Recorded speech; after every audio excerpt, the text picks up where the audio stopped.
Welcome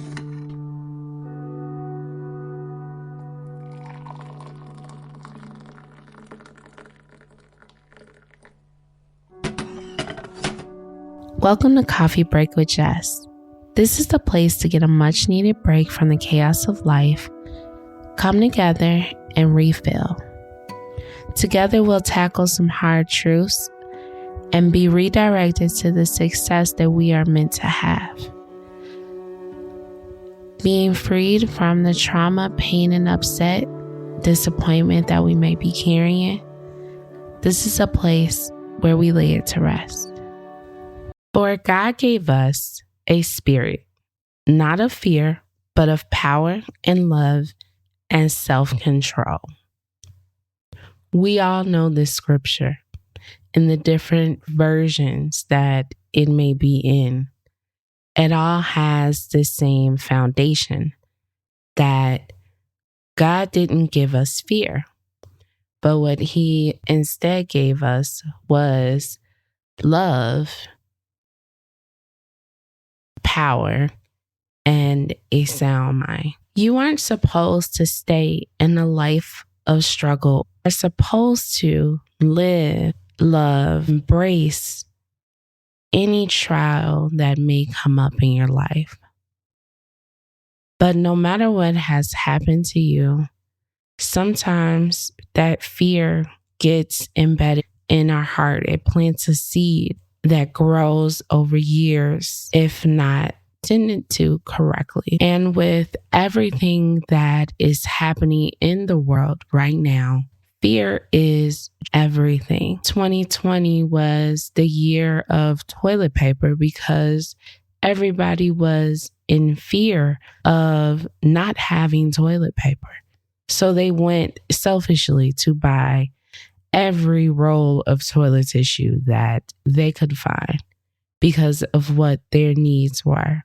We were also scared to leave our homes because the fear of what could happen if we were to go outside, if we were to come into contact with the wrong person. Fear has been driving us for years. And when you're called by God, called to be a parent, called to be a wife, called to be a husband, called to be a student, called to be leadership. When you're called, you can't carry that fear into your call. And that is one of the worst things, one of the hardest things that you have to let go when you're called. Being called as a parent, that's a call that requires religiously. Every day is a faith walk with God because not only are you believing that He is going to keep you, He's also going to keep your kid now. The problem that arises from raising our children, it starts to become a fear if we aren't rooted in the right things. And that goes across the board. If you're not rooted in faith, then you will breed fear, which can turn into anger, which can turn into pride, which can turn into trauma and hurt, and allowing the openness of those things to bring in even more that you never came into agreement with. No matter what you are called to do, it's time to do it scared. It's time. Fear, anxiety, defeat, none of those were the gifts that God gave us. As an entrepreneur, things go wrong all the time. You are in a journey of fighting yourself while trying to put yourself in a place where you're to reach the people who you are supposed to be reaching. And if you're terrified to go and do the webinar, make the post, reach out to connections, then how can you ever go forward? And with not going forward, what are you allowing in your business by coming into disagreement with God? God gave us very certain and detailed gifts. He gave us spirits that live within us: love, a sound mind, power, self-control. These are things that He gave us. He did not give us fear. He did not give us anxiety. He did not give us defeat. He did not give us dissatisfaction. He did not give us those things. Even if every day you have to get up and say, God gave me power, love, and self-control. God gave me power, love, and a sound mind. That's what God gave me. I'm scared. Does that check? Do some checks and balances. Because once you start to do what you need to do, even scared, you're now not giving fear to live in the same place as you. I'm going to be scared, but I'm going to do this podcast and be terrified, but I'm going to do it, because the more I don't do it, it's not like it goes away. It's not like it's in the closet, it's put up. No, you're going to continue to think about it. You're going to continue to think about, what could this bring? Who can this help? Even if the only person it's helping is me, I'm going to do it scared. I'm going to do it terrified. And I'm going to talk about how terrified I am in doing it. Because I know I could defeat fear. I know I could defeat anxiety. I know that I can defeat because I have the power for that. Fear is the absence of faith. I did this until maybe a year ago. Fear is the absence of faith. To be scared means I don't believe that God is going to do what He said He was going to do. And He said a lot of things that He was going to do for me in particular, for you in particular. If I'm fearful that these things won't happen, or that the worst thing that could happen, if I am believing that, then I'm telling God, listen, I don't believe you. I don't believe that you're going to cover me. I don't believe that you're going to protect me. I don't believe that you're going to lead me and not leave me. Fear and faith cannot coexist. Yes, we are human. We are definitely human. But God is not. He's not human. So in defeating the fear by breathing my faith, I know they can't coexist in the same spot. So as I build my faith with God by doing the things that He's encouraging me to do, that fear is going to leave.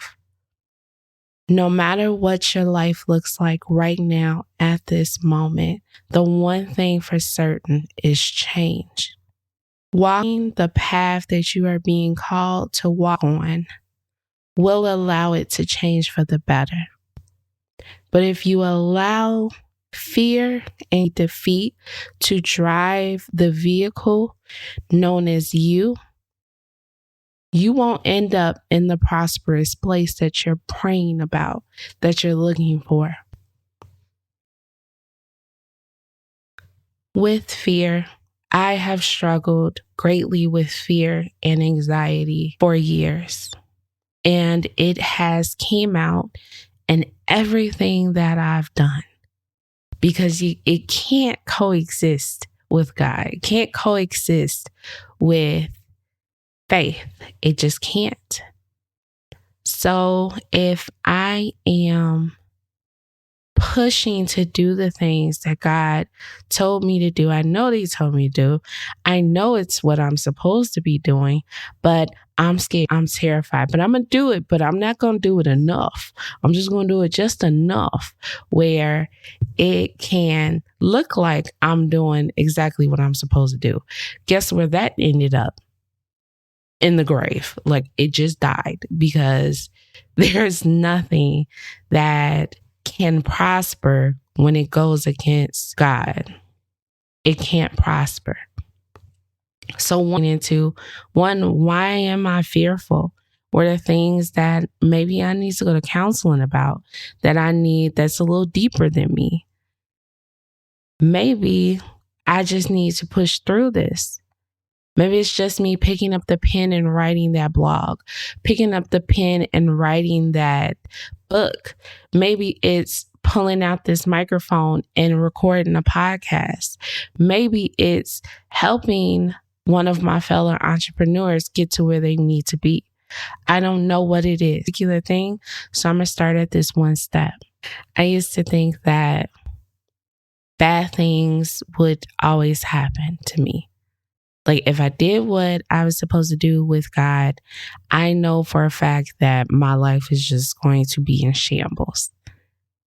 And nothing I read, nothing I heard actually pushed that into me. It's just something that when you're in Sunday school or you're in church, it's like, the weapons, they gonna come, but they not gonna prosper. So it's like, all right, well, immediately I know that I'm gonna be attacked. I don't really want to be attacked every day because I'm already being attacked with depression, with fear, with anxiety. So I'm going to sit right here.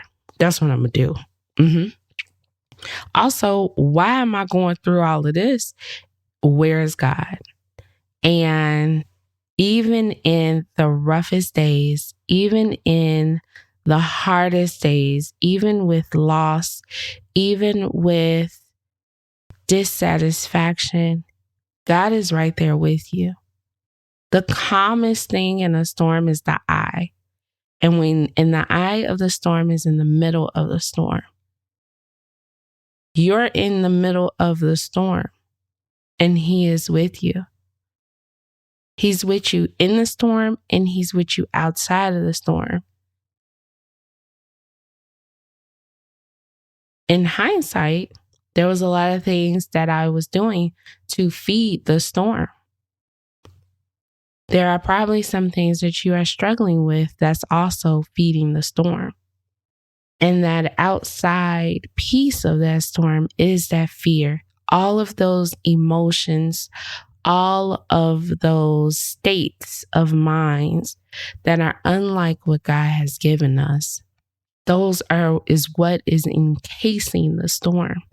So the more that you record, the more that you go to the soccer games, the more that you wake up in the morning and make breakfast for your husband, the more you get up and help your wife, the more that you do those things that you're scared of doing, the things that you know you're supposed to do, but what if they leave? What if this doesn't work out how I want it to? What if this breaks me at the end? What if something happens to them or me? What if? Well, what if God kept you like He said He was? What if God said, it's okay, I got you? What if you walked in the things that you know you needed to do and defeated everything that came to your doorstep? What if? What if you got those good grades? What if you were the valedictorian of your school? What if you went from broke, not even living to paycheck, living to $5 in your bank account, to 6 months later, literally having more than you ever needed? What if? We always look to the bad things. We always look to the things that hurt.